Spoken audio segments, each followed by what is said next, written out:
This panel is co-sponsored by my office, by the Career Center, and the Graduate School. Today's discussion is behind the scenes with the search committee. We'll be talking about the application process, what the search committee looks for in application documents, the screening process, and selecting candidates to interview.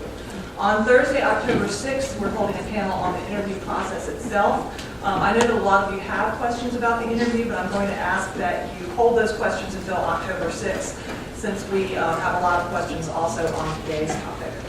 So upcoming series in this workshop are workshops on how to construct your CV, cover letter, research and teaching statements, negotiating the job offer, networking, and the tech-savvy job search. So for dates and times, you can go to the Postdocs Services website, postdoc.duke.edu, or to the Duke Career Center website. I would like to thank our faculty panelists for taking time out of their very busy schedules to join us today. We very much appreciate you sharing your advice with our postdocs and graduate students. As you can see, we have a lot of interested postdocs and graduate students. Our faculty panelists today are Nenad Bursak, Associate Professor of Biomedical Engineering, Greg Crawford, Associate Professor of Pediatrics and Medical Genetics, Sally Kornbluth, the Vice Dean for Research at the School of Medicine and Professor of Pharmacology and Cancer Biology, Jim Seadow, Vice Provost for Research and Professor of Biology. So I'll ask the panelists to introduce themselves and briefly talk about how they've been involved in faculty searches, and then we'll start with questions. A lot of you submitted questions online, so we'll start with those, and then we'll move to questions from the audience. All right, thanks. So I'm Nenad Bursak, Associate Professor of Biomedical Engineering, and my involvement in searches for the faculty was first when I was applying, but that was behind on the other side of where I went when I became a professor. And so most of the involvement is basically in recruiting the new assistant professors actually to the department and in the specific areas of research. So this is my involvement with the recruitment process. Greg Crawford. I've been here for about 5 years, and I was on my first search committee just last year. So I have an N of 1 behind me. So, but this was a joint appointment between IGSP and Biostatistics and Bioinformatics. And so I'd be happy to tell you about how that search went, and if you have any questions, be happy to answer. I'm Sally Kornbluth. I'm the Vice Dean for Research in the School of Medicine, and I was originally involved in searches, as members of search committees in my own department, but since I've been in the Dean's office, I've interacted a lot with the Dean and also with all the chairs on sort of research-intensive hires. So interacting with recruits, discussing with chairs, their thoughts behind who they want to recruit, and then basically on the other end trying to convince the candidates once they've selected their candidates. I'm Jim Seadow, and I've been here since 1976, so I've got an N of a lot. been on searches over the course of that time. As Vice Provost of Research, like Sally, I occasionally get brought in to help recruit people that are being brought in, I think, at a more generally at a higher level than coming in from postdocs. But nevertheless, I have been on a lot of search committees over the course of time, and have a lot of stories to tell. Okay, so to start, can you tell us how search committees are set up? Well, I'm not sure if it's the same in all departments. In our department, the chair basically invites several faculty related with expertise in and outside of the department for a particular search. So, for example, in a recent search I was involved, the search was in biomechanics. We needed a person that would have an expertise in biomedical engineering, but also in mechanical engineering. So we had members of the search committee that were both from biomedical engineering, and we have an extra member from mechanical engineering. So in our department, it's done basically by invitation from the chair. That's pretty standard. I think this is a really good point too. Is the committee I served on too was very diverse, and so there was people just all different doing all different types of research. So I think that's just a good thing to think about when you're writing your application. We can talk more about that later. So who writes the job application? Is it the chair? Is it a committee? And how much attention should the applicant pay to how the job announcement is worded? So in my experience, it's usually written by the committee, often written by the chair of the committee, which is appointed by the chair of the department, and then the chair of the department usually vets that and makes sure that they agree with it. I think it's probably a good idea to pay attention because not so much, it's just a wasted application if you don't meet the criteria and they throw it out, but also because in the ad is often sort of keywords, things that they're really interested in and looking for. And if you put those kind of keywords and in your cover letter and frame your experience relative to those keywords, it's much more likely to have your application noticed in the context of that search. So for example, a number of years ago, we did a search that actually in retrospect turned out to be a little too narrow, and we didn't get a lot of applications because the words were so focused. In general, I think a lot of places are tending more towards very broad applications just to see who they're going to get, in which case it doesn't matter so much. But if you have a particular expertise that is highlighted in that search request, then it is definitely worth strongly making that point in your cover letter. Yeah, one thing I might add too is it might be worth it. It is certainly worth it if there's any uncertainty or if it isn't really clear in the what they want necessarily to call the chair of the search committee to send an email and sort of ask them for information. I mean, my own case is probably a little odd, but I didn't actually apply for the job that I currently have because the job description wasn't me, and I guess they went through a round where they got a bunch of people at the end and they didn't choose any, and so they started looking around. And the chair of the search committee called me and asked why I didn't apply. And I said, well, the job description was written for a whole plant physiologist, and I'm a biochemist. And he said, well, that doesn't and it turned out there was a lot of political infighting at the time as to whether they wanted a whole plant physiologist or a biochemist. And more people wanted a biochemist, but the people who wrote the job description were on the whole plant physiology side. So, and these things do happen in departments. So I think sort of a conversation or an email communication with the chair of the search committee, or if you know somebody in the department, have connections in some way, are probably worthwhile. Just want to add one thing is I totally agree. I think you really need. I mean, this is one thing that I think is really important to really pay very close attention to the wording. And I don't think you can't be steered wrong by directly addressing what is in this announcement. I think for us, I mean, we were looking for very particular types of researchers, and it was very clear for those who, I mean, we got over 120 applications, and for those who didn't even address this announcement, I mean, those people immediately got tossed out. And so I think, at the very least, you have to include, keywords, and you brought this up. But you're right. I mean, it might not. I mean, by adding additional things about yourself, there might be other things that make you attracted to the department that might not have been written in there. But you definitely have to address at least what's in that announcement. Thank you. So, given that a committee may need to sort through over 100 applications, what's the most important piece of the application? The CV, the cover letter, the letters of reference, the research statement, the teaching statement? Well, in a recent search that I mentioned, we had, say, over 160 applicants, and what we were looking for, I mean, the first screening kind of was for actually the connection to what we needed in that moment, which is ability to teach a particular subject. So for us in biomedical engineering at that time, we wanted to have a person who could teach biomechanics and mechanics. And so anybody who didn't already fit that role with any ability or background to do this part of teaching was basically put in a second category. And we first focused on those that could that satisfy this criterion, and that's probably was 30-40 people out of kind of 60 that were in this group.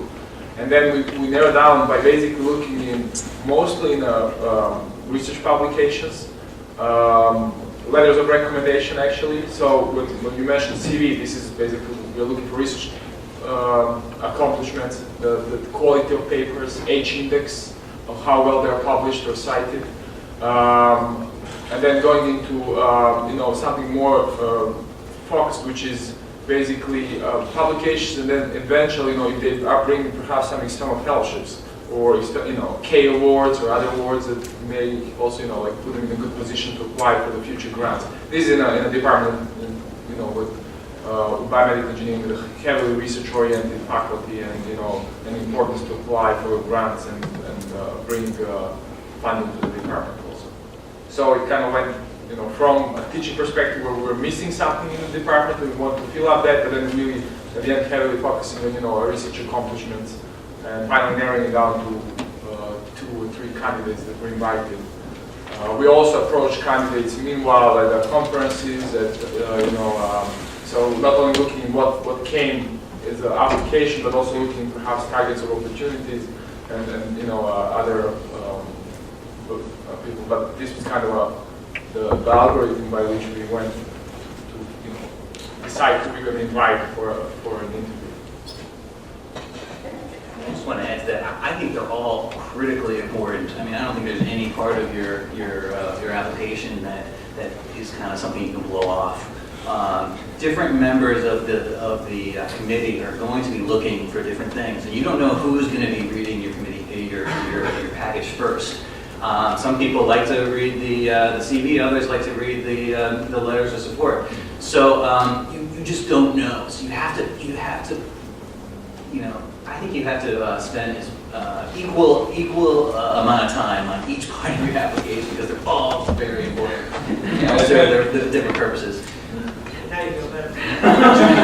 And one thing I will add to that is that you're going to get sort of job search fatigue just based on the kind of numbers we're talking about. Just so many people apply each thing. And I remember when I applied to 65 places.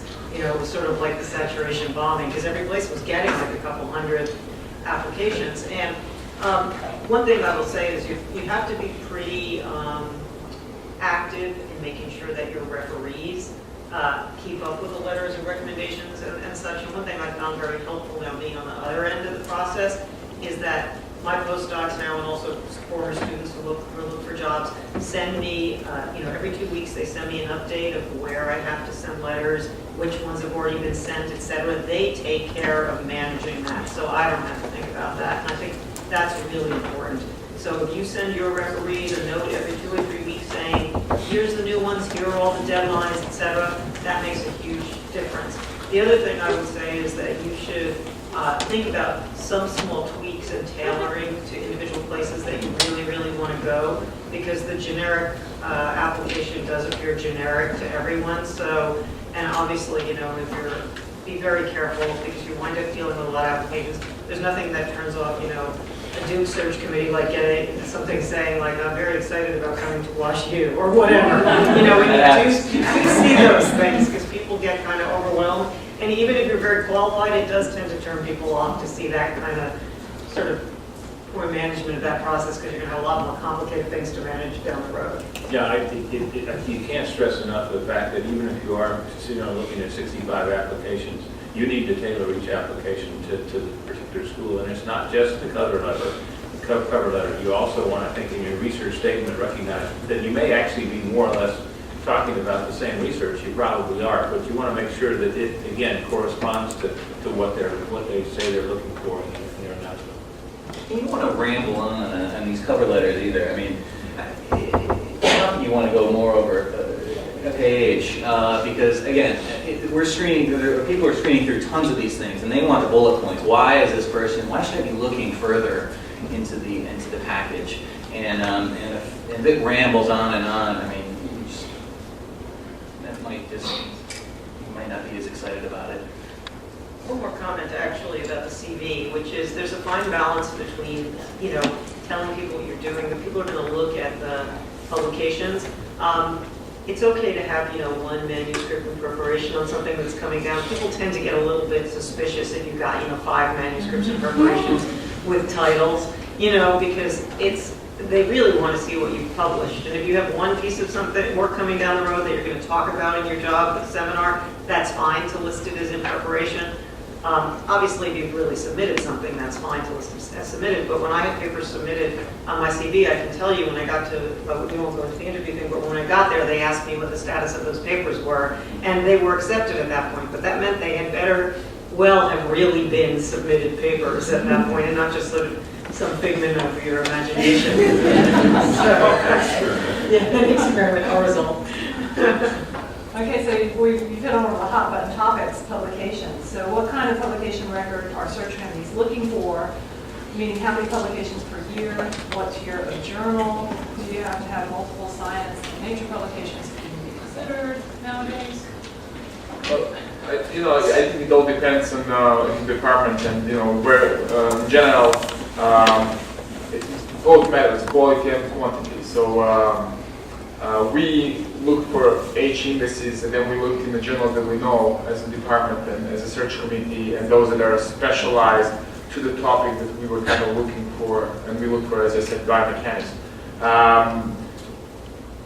We want to see, like, say, the postdocs that applied for the faculty position had maybe lower teens in terms of the total number of publications.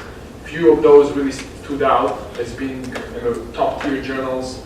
Some of them nature, science, but in biomedical engineering you don't see much of these. You see also the others, high impact and specialized journals that you look for, and it's enough to have 2, 3. At least for us, was enough to see 2, 3 publications of this, and then the type of research that's done, that's currently done for a postdoc, or what was done earlier, being a cutting edge, a very potentially fundable research, the research that would come and be able to place in collaboration with other faculty in the department. So all these things kind of you look at, and so there is a potential for the individual to really make an impact in the department as well as in the research field. This is what you look for, and so I think it's kind of different for different departments, but also for different individuals. I don't think we can put a metrics of how many papers per year or something, but I would say we had maybe 10 and 15 papers. If some of them are good, was really good. So maybe other places. If you have 3 nature papers, probably are great. Actually, I'd like to address that. That's one point. 3 nature papers are great, but not necessarily if there are 8 to 12 authors on it and you're buried in the middle of every one of them. Then you really don't quite know how much. I think that you might be better off with with a couple of papers where you're one of the 2 authors or one of the lead authors, so you really know what you've done versus what a large group has done. Well, just one comment on that. Well, 2 comments. One is that in terms of the authorship, we're seeing much more frequently co-equal first authors, and that's fine, actually. The search committees, in my experience, have considered somebody in the second position with an asterisk next to their name as co-equal first as a first author. Most of our search committees look at first authors' publications. It's nice to have a few in the middle to kind of round things out, but in the end, they really want to know how many first author publications. And, it's nice to have at least one of those kind of big impact papers on the CV, but not everybody does, and not everybody we interview does.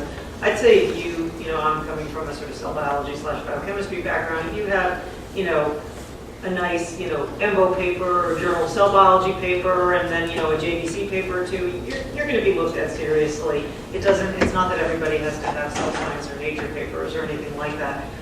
Usually the best predictor of future productivity is past productivity. So if you haven't done, if you have 1 paper as a student and 1 paper as a postdoc, truthfully, it's going to be somewhat tough. But what I will say is productivity as a postdoc can compensate for very low productivity as a student and vice versa. So I've seen people who have a lot of publications as a student, then they work their whole postdoc to develop one really nice story, and that's fine too. Usually that story is in a higher impact journal just because if you've spent 4 or 5 years on one paper, then that's expected. But I had a student in my lab who had a lot of papers when he was in my lab, 7 or 8 papers, and he only got 1 paper as a postdoc, but it was a nice cell paper and he got a job at Johns Hopkins. So, I think those kind of things can compensate. Just one more thing is, I really wouldn't sweat the science and nature thing, because I think that happens so infrequently.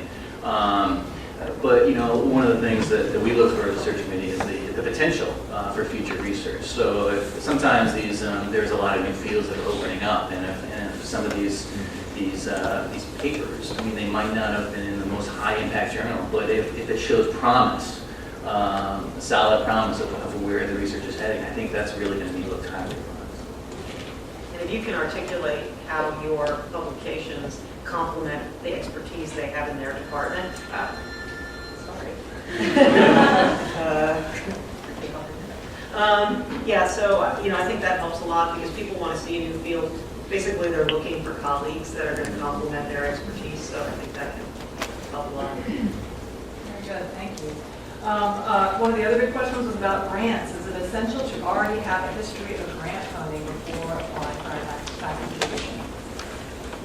Well, for us, it was not essential to have a history of grant funding. It was good to show that you were able to obtain a fellowship, pre-doctoral or postdoctoral fellowship. It definitely counts. If you have applied for a K award or some other of, the early career awards, that's a plus. If you got some, well, that's great, but it's not really something that's essential to be invited for an interview, to get some of this. It's good, and, the more you have, the better. I don't think it's essential.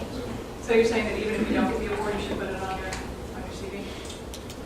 Well, I think, no, I'm saying, if you're not, still, if you didn't get any award, doesn't mean you wouldn't be invited by the just accomplishments you made in terms of research papers, the type of research you do, and even the kind of your expertise, which matches the department, which is one of the very important things that, you can be great and fantastic, but if you're not really matching what's looked in the department, you will not be just looked at. So it's a little bit of luck always that, happens, and a good match between, what you do and what department looks for. But yeah, I don't think that, having your grant funded is something that's a requirement. It does help. It shows that you were able to put together an application, and everything. But it's a very rare event that it happens. I agree. I think it doesn't matter if you have funding. The one exception, in terms of being considered, the one exception I will note, though, is that with the advent of the K-99, which is a transition award, there's no question that people get extra points in the application process for having a K-99 because it means they come with the first 2 years of R1 level funding.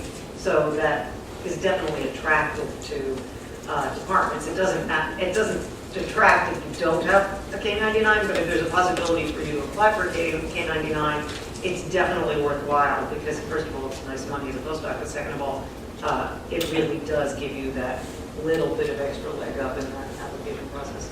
Even if you don't get it, too, I think, it's good experience. This is just kind of outside of what we're talking about here. But if it's pending, I think you could put it on your CV.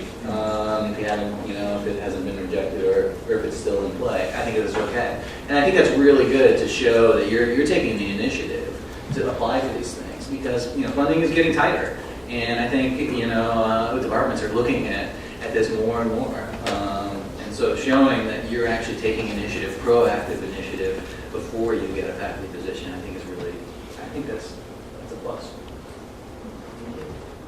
So what do you look for in a research statement? So in a research statement? In a research statement. Oh, statement. Well,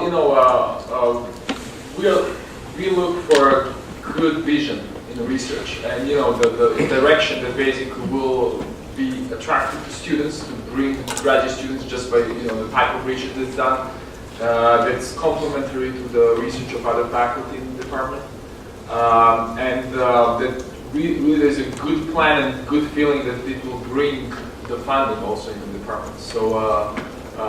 Something that when I look in a research statement, I'm putting myself in a NIH, which is what we mostly do, where we mostly apply for the grants as an NIH reviewer and seeing would I be interesting to fund this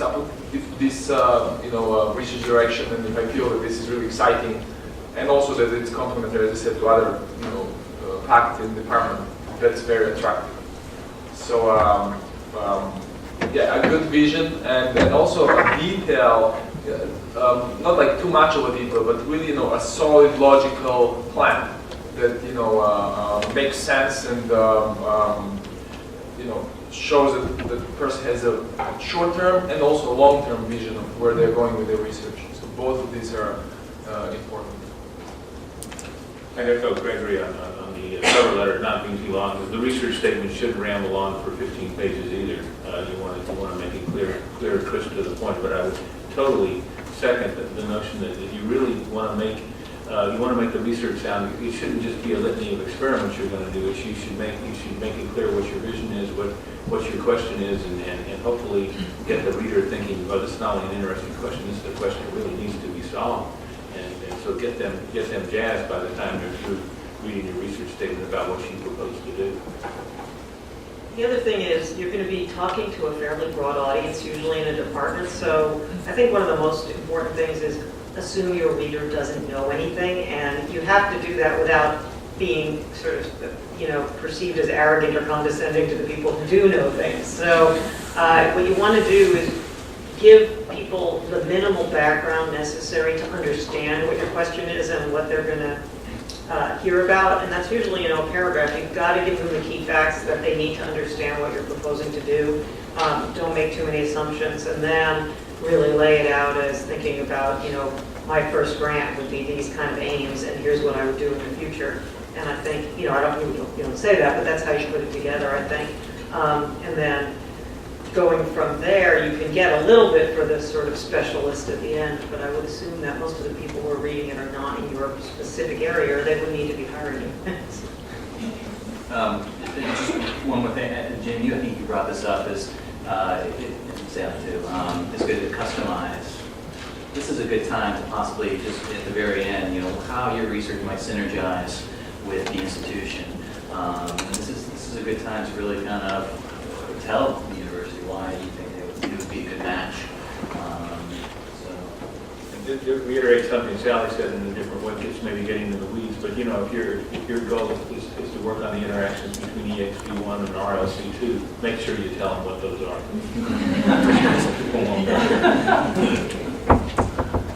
Okay, great. So this comes up a lot. What do you look for in a teaching statement? Is a teaching statement even taken seriously at an R1 institution? And what if, like many postdocs, you don't really have any teaching experience? Does that count against you? Well, in general, for us, it's not really expected that you would have a much teaching experience coming, directly from a postdoc and applying for a faculty position.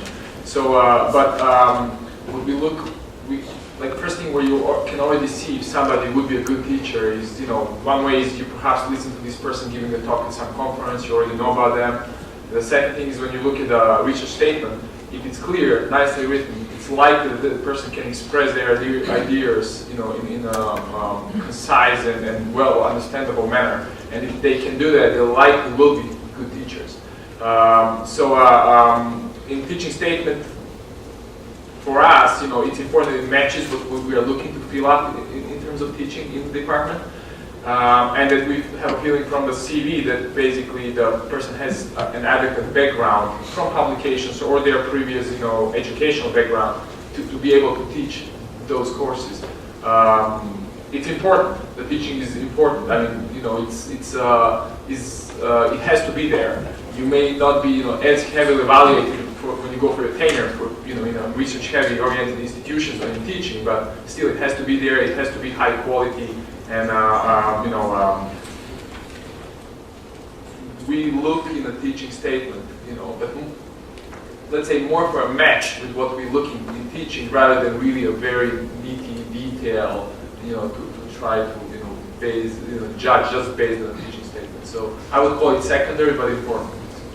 This could be position specific too. And so this is another reason to really look closely at the announcement. Some positions might have a heavier teaching requirement than others, and so if it says teaching 3 times in the announcement, yeah, you better really think about that. I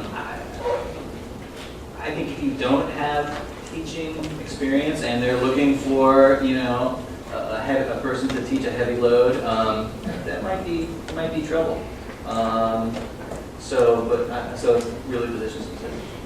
Yeah, I've never, in the med school, it's obviously a different situation. Most of the people that we hire as faculty members will do some teaching, but it's not a large component of the job, and teaching has not really been discussed in most of the search committees I've seen. You want to, and that's usually judged at the time the person gets to talk, during the interview process. It's usually a discussion of, are they going to be able to communicate with the students? It's not really what they say in a teaching statement. Some places want to hear sort of your philosophy of teaching, et cetera, but that tends to be places that have a lot more teaching as a component of the person's, professional life once they get there. Yeah, it's just to echo Greg again, if if you're applying to Davidson, which is not an R1, I understand, better talk about teaching. If you're applying to medical school here, it's much less of an issue. So just tailor the teaching sort of statement to what the position is calling for. So assuming that the search committee is primarily paying attention to pedigrees, publications, grant funding, research plans, and recommendations, is there anything else that might capture your attention in an application? Can there be overkill in an application?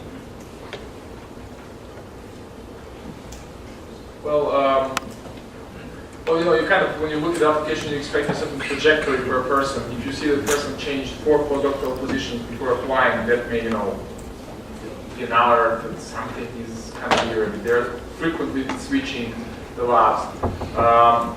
One important thing is perhaps also the pedigree from the lab, where a person is coming from. If it's a lab that you know the PI very well, you can, have a first-hand information about the person, and that will, you will definitely take that opportunity to really find first-hand about the applicant. I don't know if it can be overkill or in the application. Probably don't want to go on the very details of each and every presentation that you've ever done locally, and put it in your CV. I would limit it to abstracts and important conferences. As for example, I don't know that there. I could think that you perhaps could have, if you start having a lot of things that are just not important, probably less important, would dilute your CV in some sense. So you want to show every of your accomplishments, but you still want to keep it, as short and or as as save the time of the basically of the already very busy, the review committee would be looking in your application. So This may seem obvious, but it needs to be all of that can be there, and if it's badly written. First of all, don't spelling errors. That drives every search committee member nuts, because that sort of says to me the person isn't careful. But what you should do, you should certainly have others read your application, and in fact, people even outside of your lab who aren't as familiar with the material, and say, does this make sense? Okay, when you read this, does this sort of tell you what I'm going to do, or is this just gibberish? That's important. The other thing is, who the letters come from. So obviously, you're going to get a letter, hopefully from your graduate advisor and your postdoc advisor. If you can't get a letter from one of them, it's worth explaining why there's a reason behind it. The other thing is that, you go to meetings and you meet lots of people. If you can get to know prominent people in your own field who would be willing to write you a letter from outside that institution, that carries a lot of weight. And one thing one of my postdocs has done for his K99 is he's assembled an external sort of advisory group, mentoring group for his K99, consisting of a couple of people from other institutions who are prominent in the field. He wrote to them and said, would you be willing to be my advisor on, sort of my consultant on this? And he's traveled to those institutions and presented his research. And, one of them has, written him excellent letters. He's just starting his job search. He's already had one interview at a really good place. And I think that's, if you can make connections to people in your field, most people are willing to help. They just don't want to write letters to people they don't know at all. So if you make an effort to get to know them, or if you say, I'm going to be traveling to your, in your area, I'd love to come and talk to people in your lab and meet with you. That kind of sort of entrepreneurial spirit is usually rewarded by, having the possibility of a letter from someone who knows your work and who's actually met you. And that gives a lot of credence to a search committee. This person doesn't only interact with people in their own department, they've actually made an effort to get to know other people in the field. Yeah, just one more thing to follow up on what Sally said. Take advantage of going to these meetings and meet as many people as you can, because you never know, who's going to be on the search committee. But also, that's a low percentage shot. But if you get invited to go to an interview, if someone has met you at a meeting and you guys had a really nice conversation or something, everyone is voting on this, and so you don't know who your advocate's going to be, and so it's always good to when you go to these meetings, take advantage of meeting people, interact, and because you never know, who's going to help you down the line. So most applications only ask for 3 letters of recommendation. If you've got 4 or 5, can you include all those letters, or is that considered overkill or showing off? Doesn't matter to us. I think it was not necessarily an overkill. I mean, I don't know if you would go with 10, but 2 or 5 is fine. Yeah. Especially they're coming from independent angles, or that would be able to tell something different about. Then it would be worth. If they're dwelling on the same thing, then you probably need these 3 letters telling or coming from surrounding lab members in the same lab. So there is a merit in having more letters, especially if they're diverse and can describe it from different angles. But again, with any letter, make sure that people know you. Don't just go find someone that you took freshman chemistry from, or something like that. So for additional letters that where the person says, "Well, I really don't know this person, but I've met him once, and they seem like a nice guy." Yeah. Those letters don't help at all. And can hurt. The other thing is, there's always this temptation. Committees can see through people who are actually your peers. If somebody was a postdoc with you in the lab and they're now, an assistant professor in the same lab, they're going to have to describe what their relationship with you is, because the interaction is going to be a little bit suspect that you guys are just really good buddies and they're not really judging your qualifications objectively. The other thing with regard to letters, more and more places are going to have electronic submission of applications where you may be limited in the number of letters you can actually upload. So, you really want to focus on what your top 3 are, and if you can get away with sending 4, I think that's okay. Once you start getting to 5, it becomes a little bit, questionable why you're, sort of trying to go outside the process, because frankly, the search committee members don't have that much time on each application, and they don't want to have to read a lot more than, for you than for the other applicants, unless it adds significant information. So, does visa status matter? Visa status? Yeah, whether you're international or a U.S. citizen? No, I don't think so. I mean, it may limit you in a possibility to apply to awards being an international student, during your postdoc. But in general, in terms of application process to the department, it doesn't matter. It might matter if for some reason you couldn't get a visa. That would know. Obviously. Assuming you're illegal.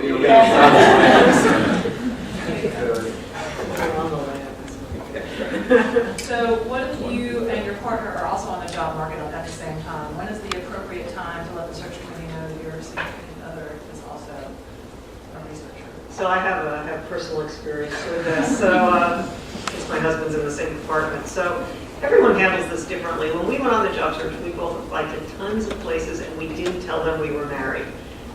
Because we were also in somewhat related fields, not that close, but we were both working on cell cycle and different organisms. And that here, luckily, cell cycle was a pretty hot topic and there were a lot of places looking. But what we did was we just applied everywhere. And then if we were invited for an interview, then we told them that we had, a spouse also on the job market whose application would be in their pool. Now, in multiple cases, we were lucky because we both had interviews at the same places independently. And in fact, in one place, they were, sort of surprised to hear that we were married. But in general, at Duke, I actually had an interview because of some mix-up. Actually, my husband's application hadn't even reached the department, and they called him right away to fax over his CV, and then they were really interested in interviewing him. A lot of places have spousal, hiring opportunities, or they'll get another department interested. But I think it's better for them to be honestly interested in your application before you ask them to look at your spouse, because you don't want to sort of put them off up front, saying, well, we don't have 2 positions, so we're not going to even bother to look at them. If they're interested enough in your application, they might be willing to look at your spouse at that point. So we found that the best way to play it. But I would second that. I mean, that's probably a good strategy. Okay. Questions from the audience at this point? Yes. So you addressed this a little bit earlier, but I wonder if I could ask a more specific question. If I'm looking at a posting, and let's say that the search committee wants, let's say, 10 qualifications, how many of those things do you think I should meet before I should consider applying? And if I don't, let's say I meet 3, which doesn't seem like a lot, am I annoying you? Am I ticking you off? Are you going to remember my name later? 10 qualifications. I'm just making up a number. I mean, maybe 60%, 70%, what do you think? I So they've asked, like, as in they've asked for 5 things. They want a chemist who works on plants, or maybe I'm a chemist. How many of these things do you think I should meet before it's worth my time to? Well, okay, that's a good example. I mean, if you're a chemist, if they want a chemist who works on plants and then 4 other things, if you're not a plant person, that's a problem. They really want a plant person, and that's sort of a killer, if they really want a plant person. But if you want a chemist who works in secondary metabolism, that could be in any organism, for example. Yeah, it's a judgment call. I mean, I'd almost have to see an example to try and tell you what, and then all you would be getting my gut reaction. I wouldn't necessarily worry about ticking someone off. I would just worry about optimizing, your chances and spending time on applications that really make the most sense. And so, you understand that one of you guys said if there is questions to whether how this really fits, I think it's okay to drop an email. We got a number of emails to say, hey, listen, I think this is the right fit, but I'm not positive, and it was clearly, yeah, please apply. So that kind of thing. So yeah. Annie? I'm wondering about websites. Students now are being able to create websites, and have you seen those during the application process and what your feelings are about that? No, I don't think I've ever gone. I think it sounds like a great idea, but I'm not sure I've ever actually gone to one. So you don't think it'll stop people? Yeah, No, they're not going to bother. during the process or anything like that. Well, we do Google Scholar to find H-index or some other things like that, PubMed or, just not really going to maybe a personal web page or something like that. I wouldn't need your Facebook. Well, it's a good idea to keep compromising things off the web if you're looking for a job in general. But personal websites don't usually enter into the equation. The candidates that you're seeing in the search committees, how much time have they spent in postdocs? I know the job market is for the past couple of years is you're getting a backlog of postdocs. Are you seeing your top candidates or people who spend more time in postdocs now because they have papers and so forth? Or are you still accepting top tier candidates who are early in their postdocs? Yeah, I think anywhere from like 3 years to 10 years we're seeing it really is what has been produced. And, it's not necessarily advantageous to have been in a postdoc a really long time and produced a really lot of papers in the sense that it's a question of why the person hasn't looked for a job a little bit earlier. But, it's very loose, I would say. And, we're certainly interviewing people who have 3 years of experience or 4 years of experience pretty routinely. But it's not, out of the question if somebody's been in a postdoc. We certainly see people 5, 6, 7 years just because of the job situation. But if someone was in a postdoc for 10 years and they maybe might have had a second author publication, that might raise some line. More time without paper is not good. Unless there's a reason for it. Yeah, exactly. If you're developing a new technology that takes a really long time, if you can explain it, and maybe that if there is this kind of red flag in any of your backgrounds, I think you should take the time to explain that in your research statement.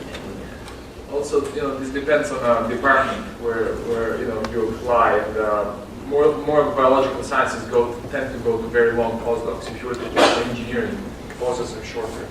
Biomedical engineering, for example, for us is somewhere in between. We would usually look people that about after 3-4 years are, applying for the position. In biology, I think it'll be longer. Well, even there, within the biological sciences, ecology generally, 1 2 to 3 year postdoc is pretty standard. And when I came here in '76, they didn't even do postdoc. It was unheard of.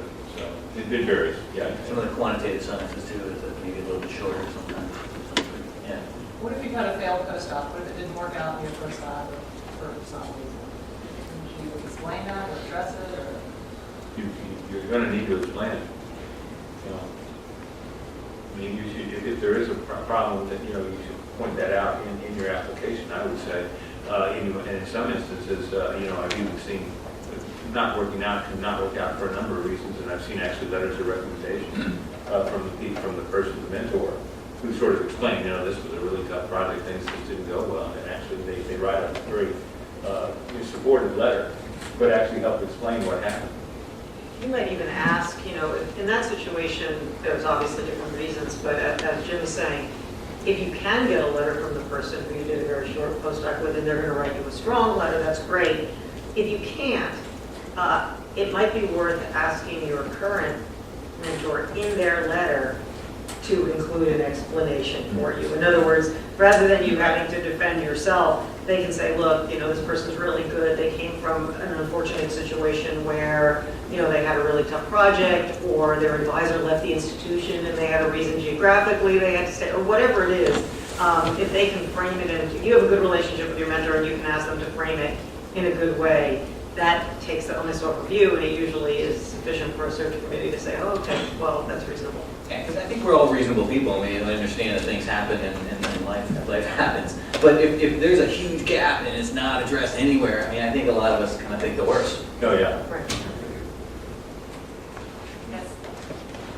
So actually, with my first question, well, the flip side of that is, search aspect is so broad that you write a letter and they say, oh yeah, absolutely, apply. How do you tailor it? How can you tailor it when it's like? You just apply. You point out your strengths. You point out your own. Okay, we've got this description that's very broad. You're saying, how do I fit into this very broad description? Exactly. It's easy to fit into it. Then that's where you basically say, here's who I am. Here's what I've done. Here's where my specialties lie. In essence, just simply be yourself and play to your strengths, and then hope to hell that that's what they want. That's all you can do. We call those, just to echo what Jim's saying, we call those, best athlete searches. Often we have searches that are not targeted to a particular area. We just want the best possible person we can get in something related to what we do. And so, make yourself sound good. With respect to the research statement, is it important to include what you did in graduate school if it's not necessarily related to what you did to a postdoc or related to what the job is? No, I would say not more than a sentence or two. You don't need to go back unless that was the nature of the genetic material. That would be worth nothing. But yeah, for the most part. Or you're using those tools. It might be a different question, but if you're using some of these tools that you used in grad school, I think that's okay to include. Hey, I did all this stuff. I'm ready to go. Again, don't let the research statement wander on forever. That's not good. Right. Unless I have to say, if you did something particularly important as a student that had a big impact, then as a student I discovered X, Y, and Z and went on to do this. That is definitely, that's definitely worth doing. It also depends how you frame your research statement. Sometimes, you will do something during your PhD, and then you will do something different during postdoc. It may give you a competitive edge to do two relatively different things, and then be able to unify them and say, I have now a broad expertise or interdisciplinary expertise, and because I've done this during my PhD, I've done this during my postdocs, and this is where my research direction is. And it's unique because it has these two components that people don't marry together usually. And so that can give you actual advantage that you've done something maybe different than that you've done something during your PhD and during your postdoc. Yeah. If there's no explicit page limit on the research statement, what do you find is a nice ideal number so you don't 4 or 5, yeah. And do you find visual aids are helpful or a hindrance, or what's your for looking at data or main concepts? Yes, I do, and I think that this is very important to the simpler you can present, and in a more clear manner your thoughts, even in the schematic, is actually very important. It grasps attention. No, but people don't have too much time to really go and read every sentence. If you grasp their attention with 3 nice pictures and logical schematics, that's very important. Cartoons are good. Data's not so good. I think people aren't going to drill down and you don't want gels in there, but if you have cartoons and pathways you're working on, that's helpful. You've got a couple of pieces of data that you really want to get across. You could presumably kind of make that a supplemental thing, but don't put it in the body of the statement.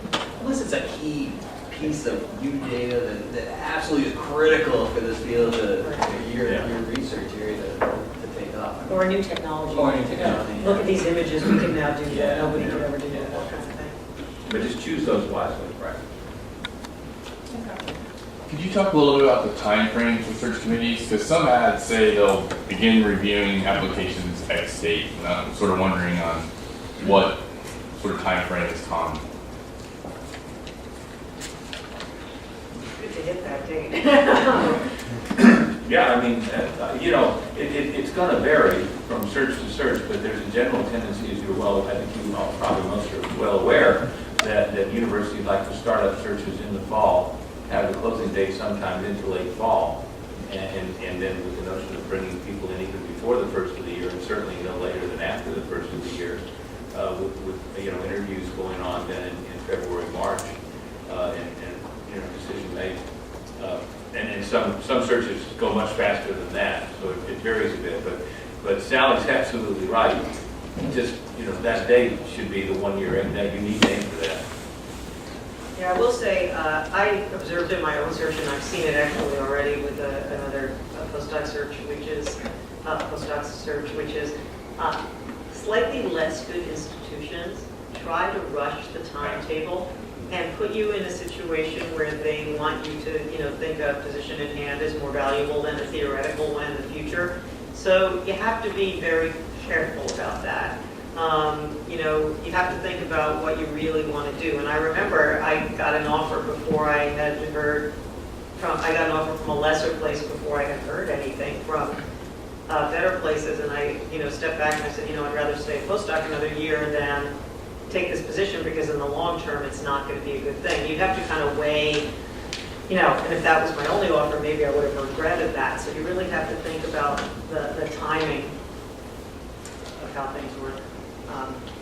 Sort of more competitive places versus less competitive places. So I'm very interdisciplinary. I'm probably going to be applying to different departments within the same school. What are some questions for that? You should let the other, it's worth, once you send your applications, it might be worth sending an email to someone on the search committee saying, just to let you know, I've also applied to this other search. The benefit of that is they actually may then want to contact each other. It may actually increase your chances of getting an interview if they're both interested in you, and they may want to coordinate so you don't wind up coming in twice. I wouldn't put it in the application, but I think it's worth an email saying, just to let you know, I've also applied to this other search. Yeah, that's good advice. Kind of piggybacking off of the question as to the timing of the search committee, at what time is it appropriate for, if at all, to follow up to send an email? Did you get my application? Is there anything else you need, or is it not appropriate to contact them at all? Well, almost any search I've ever been associated with will send you a letter that we have received your application. If you don't hear after a week or so, or definitely contact them, because any good organization will tell them they've received your application. And usually that letter will also contain some sort of sense of what their timeline is. Yeah, I would encourage you, if you don't hear anything, please email them, because the last thing, we had a number of applications where just missing. I mean, there were things that just weren't there, and we couldn't really get a good handle on an individual until the package is complete. So make sure it's there. Except now, again, with the automatic uploads on some website, they give you an automatic receipt. Exactly. And they might say, please do not Right. contact us, But they have your application. I want to know a little bit more about the decision-making process. I mean, who decided to hire a chair or a group of the people committee, or does chair has more power to decision-making? I think, it may vary among the departments. And, for example, in our department, the chair has that's a rule, possibility to veto any, or, so the committee does the search and makes a recommendation to the faculty. After the candidates are brought for a first visit, for a second visit, these visits are arranged such that the faculty get the most exposure to, the candidate gets the most exposure to almost all faculty in the department if possible, so the more possible. Then the feedback is asked from the faculty of the department. After that feedback, and the committee makes a report that's handed to the chair. sometimes, I mean, for the assistant professor level, the chair has can go by the recommendation of the committee, and usually that recommendation gives a top candidate and perhaps discusses another or maybe two other candidates. But there's always a top choice that basically, is clearly defined why that becomes a top choice. And then actually the chair can decide for another person if there is a possibility for that at the assistant professor level. That may be different in different departments. Sometimes the voting can take place, but it doesn't have to of all the faculty. So there's a feedback from faculty that the committee takes into account when they make their recommendation. But then there can be an official faculty vote or not. That really depends again on, I think, on the department. And this is basically the process. Then the chair makes a recommendation against the dean, and then everything goes from there. And the candidate is, I don't know, maybe it's different in different departments. I think this is what's done. Yeah, we always have a faculty vote. Yeah, and in biology here, the faculty, the search committee basically recommends the people to bring in to interview. And then from that point on, it's the department acting as a committee as a whole that's deciding which of the candidates that interview they want to make the offer to. Just as a reminder, we are going to have panels on the interviewing and the negotiating steps in the process, so we'll be covering this in more detail later. But we did have one kind of question that kind of impinges on that. Is there any way that interviewee or the potential applicants can find out the average pay scale for people in the department? Because it's usually not referenced in the ad. It's usually a later question. I think as you start, that's more of a negotiation question, and then you can ask some of the faculty members you go to. Yeah, however, in most state universities, the salaries are public, and there's a place you can find them on the web. So it wouldn't help you too, but in many places you can just look up the salaries. I don't know if that would be the best first question to lead with.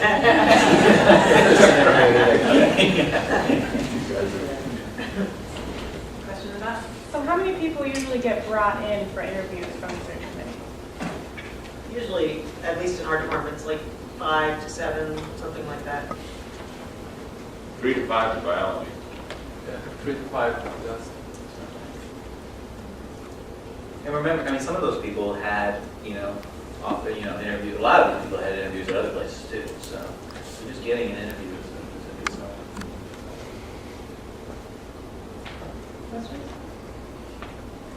So here's our final question. What can our postdocs and graduate students do today to become a stronger candidate for their job searches in the future? Well, I would definitely think that it's good to do your homework in terms of, doing real research on what the faculty does in the department in terms of their own research.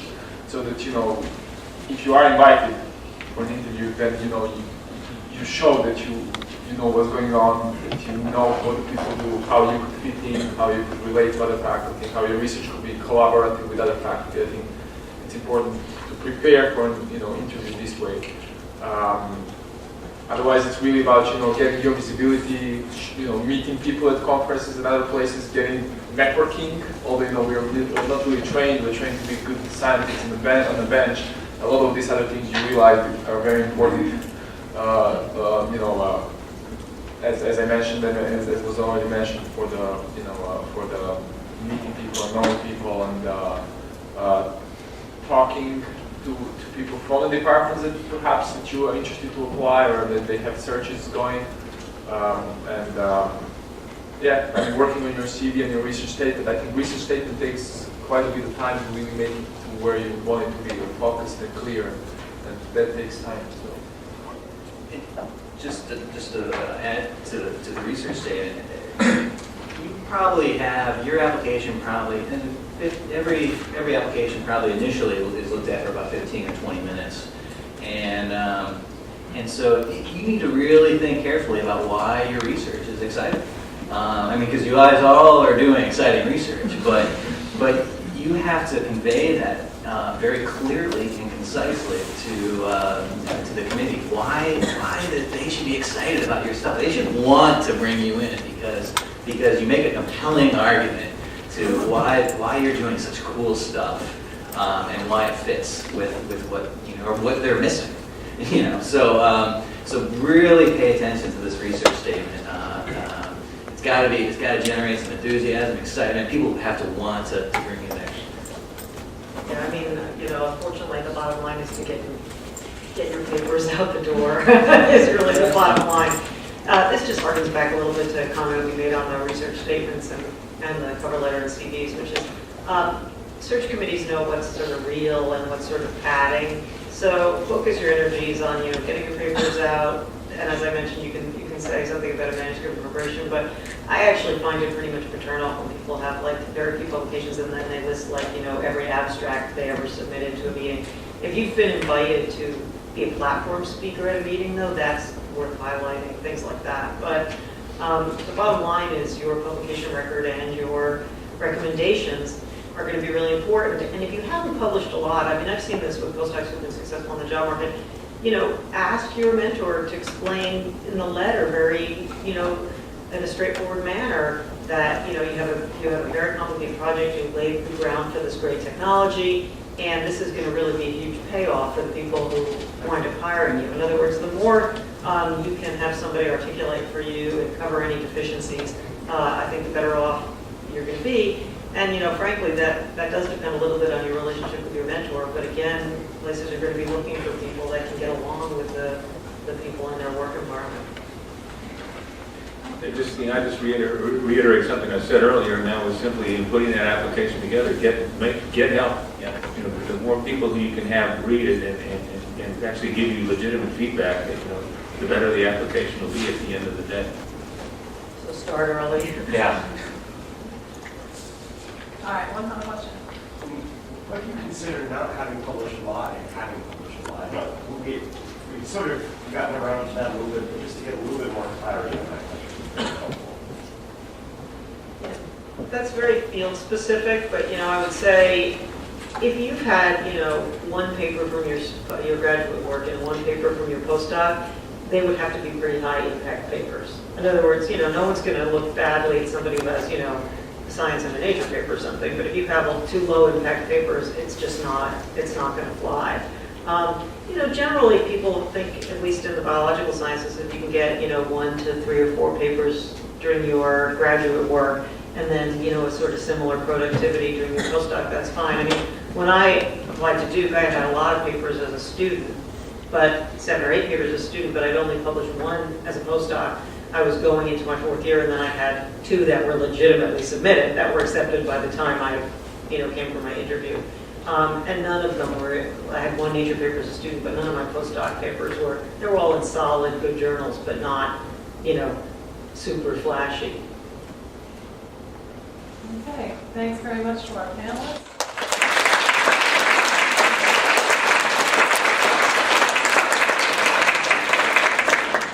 And again, October 6th.